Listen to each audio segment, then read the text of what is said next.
മറ്റൊരു വാർത്ത പുറത്തു വരുന്നത് ഇറാൻ ലെബനൻ യുദ്ധങ്ങളുമായി ബന്ധപ്പെട്ട തന്ത്രങ്ങളിൽ അമേരിക്കൻ പ്രസിഡന്റ് ട്രംപും ഇസ്രായേൽ പ്രധാനമന്ത്രി ബെന്യാമിൻ നെതന്യാഹുവും തമ്മിലുള്ള അഭിപ്രായ വ്യത്യാസങ്ങൾ വലുതായിരിക്കുകയാണ്. സംശയമില്ല. കാരണം യുദ്ധം അവസാനിപ്പിക്കണമെന്നുള്ള നിലപാട് ട്രംപിൻ്റെ ഭാഗത്തുണ്ടാകുമ്പോൾ അതൊരു വിഘാതമായി മാറുന്നത് ഇസ്രായേൽ പ്രധാനമന്ത്രി ബെന്യാമിൻ നെതന്യാഹുവിൻ്റെ ചില പരാമർശങ്ങളാണ് എന്നുള്ള വിവരങ്ങൾ കൂടി പുറത്തു വരുന്നുണ്ട്.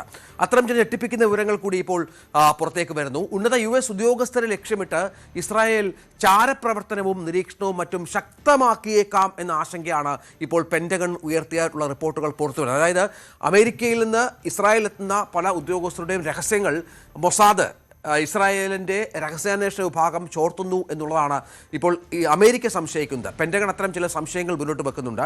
അതനുസരിച്ച് ചില റിപ്പോർട്ടുകളൊക്കെ പെൻറ്റഗണിൻ്റെ ഭാഗത്ത് നിന്ന് ഉണ്ടാകുന്നുണ്ട് എന്നുള്ളതാണ്. ഇതിനകം തന്നെ ബെഞ്ചമിൻ നെതന്യാഹുവും അമേരിക്കൻ പ്രസിഡന്റ് ട്രംപുമായുള്ള കാര്യങ്ങൾ അത്ര സുഖത്തിലല്ല എന്ന വിവരങ്ങൾ പുറത്തു വരുന്നതിനിടയിലാണ് ഇത്തരം ചില ആഭ്യന്തര വിഷയങ്ങളിലേക്ക് കൂടി കാര്യങ്ങൾ കടക്കുന്നത് എന്നുള്ളത് നിർണായകമാണ്. നേരത്തെയും മൊസാദിനെ സംബന്ധിച്ചിടത്തോളം അവർ പല ലോകരാജ്യങ്ങളുടെയും നേതാക്കന്മാർ രഹസ്യങ്ങൾ ചോർത്താറുണ്ട്.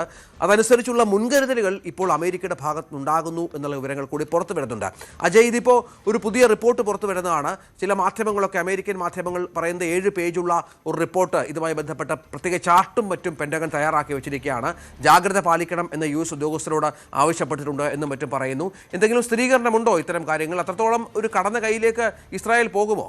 ഇപ്പോൾ ഔദ്യോഗികമായിട്ട് സ്ഥിരീകരിക്കാൻ കഴിയുന്ന ഒരു കാര്യമല്ല ഇത്. ഇപ്പോൾ ഇത് വെറും അഭ്യൂഹങ്ങളായിട്ട് തന്നെ നമുക്ക് റിപ്പോർട്ട് ചെയ്യാനാകും. പ്രത്യേകിച്ച് നമ്മൾ പറയുകയാണെങ്കിൽ ഇപ്പോൾ അമേരിക്കയും ഇറാനും തമ്മിൽ നടക്കുന്ന ചർച്ചകൾ അതിൽ ഇസ്രായേലിന് യാതൊരുവിധ പങ്കുമില്ലെന്ന് നമുക്ക് കാണാനാകും. കഴിഞ്ഞ വർഷം നടന്ന അമേരിക്കയുടെയും ഇസ്രായേലിൻ്റെയും നേതൃത്വത്തിൽ ഇറാനിൽ നടത്തിയ ആക്രമണമാണെങ്കിലും ഈ വർഷം ഫെബ്രുവരി 28 മുതൽ ആരംഭിച്ച സംഘർഷങ്ങളാണെങ്കിലും ഇതിലെല്ലാം ഇസ്രായേലിൻ്റെ താല്പര്യങ്ങളെ സംരക്ഷിക്കാൻ വേണ്ടിയിട്ടാണ് അമേരിക്ക ആ സംഘർഷങ്ങളിലേക്ക് കടന്നു കയറിയത് എന്ന് നമുക്ക് കാണാനാകും. പക്ഷേ കഴിഞ്ഞ വർഷം ഉണ്ടായ സംഘർഷങ്ങൾ അത് ഏതാണ്ട് 10-12 ദിവസം മാത്രം നീണ്ടുനിന്ന് പെട്ടെന്ന് തന്നെ അവസാനിക്കുകയായിരുന്നു.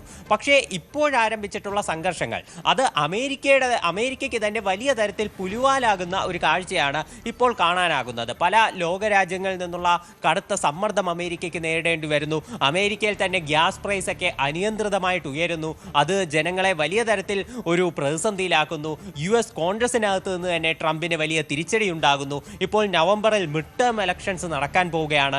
ട്രംപിന്റെ ഈ ജനപ്രീതിയൊക്കെ വലിയ തോതിൽ ഇടിഞ്ഞ ഘട്ടത്തിൽ എങ്ങനെയെങ്കിലും ഈ യുദ്ധം അവസാനിപ്പിക്കുക എന്നുള്ള ലക്ഷ്യമാണ് ഇപ്പോൾ അമേരിക്കയ്ക്ക് മുന്നിലുള്ളത്. അപ്പോൾ ആ ഒരു തത്രപ്പാടിൽ ഇസ്രായേലിന്റെ താല്പര്യങ്ങൾ അമേരിക്ക ബലി കൊടുക്കുമോ എന്നുള്ള സംശയം ആദ്യം മുതൽ തന്നെ ഇസ്രായേലിനുണ്ടായിരുന്നു. ഇത്തരത്തിലുള്ള ചില പരാമർശങ്ങൾ അവരുടെ പ്രധാനമന്ത്രിയായിട്ടുള്ള ബെഞ്ചമിൻ നെതന്യാഹുവിന്റെ ഭാഗത്ത് നിന്ന് തന്നെ പല ആവർത്തി പല പൊതുവേദികൾ വെച്ച് തന്നെ കണ്ടിരുന്നു. അതായത് അമേരിക്ക ഇസ്രായേലിന്റെ താല്പര്യങ്ങൾ കൂടി സംരക്ഷിക്കണം, ഈ ആണവായുധ വിഷയം ഉൾപ്പെടെ അത് ഒരിക്കലും ഇസ്രായേലിന് വിട്ടുവീഴ്ച ചെയ്യാനാകില്ല, അമേരിക്ക ഇത്തരം കാര്യങ്ങളെല്ലാം പരിഗണിക്കണം എന്നുള്ള പ്രസ്താവനകളെല്ലാം നടത്തിയിരുന്നു. അപ്പോൾ ഇനി അമേരിക്ക എന്തെങ്കിലും കാരണവശാൽ ഇസ്രായേലിന്റെ സമ്മതമില്ലാതെ മറ്റ് ചില രീതികളിലൂടെ ഇറാനുമായി ഒരു കരാർ ഉണ്ടാക്കാൻ ശ്രമിക്കുന്നുണ്ടോ എന്ന് അന്വേഷിക്കേണ്ടത് അത് ഇസ്രായേലിനെ സംബന്ധിച്ച് അനിവാര്യം തന്നെയാണ്. അപ്പോൾ ആ സാഹചര്യത്തിലാണ് ഇപ്പോൾ ഇത്തരം ചില അഭ്യൂഹങ്ങൾ വരുന്നത്. എന്തായാലും അമേരിക്കയുടെ ആണെങ്കിലും ഇസ്രായേലിൻ്റെ ആണെങ്കിലും ലോകത്തിലെ തന്നെ വളരെ ശക്തമായിട്ടുള്ള 2 രഹസ്യാന്വേഷണ സംവിധാനങ്ങളാണ് മൊസാദും CIA-യും. അപ്പോൾ അവർ തമ്മിലുള്ള ഒരു യുദ്ധം എങ്ങനെയുണ്ടാകും എന്നുള്ളത് തീർച്ചയായിട്ടും ലോകത്തിന് തന്നെ ഒരു ആകാംക്ഷയാണ്. അതാണ് കാത്തിരുന്ന് കാണേണ്ടത്. കൂടുതൽ വാർത്തകൾക്ക് News 18 Keralam YouTube channel subscribe ചെയ്യുക.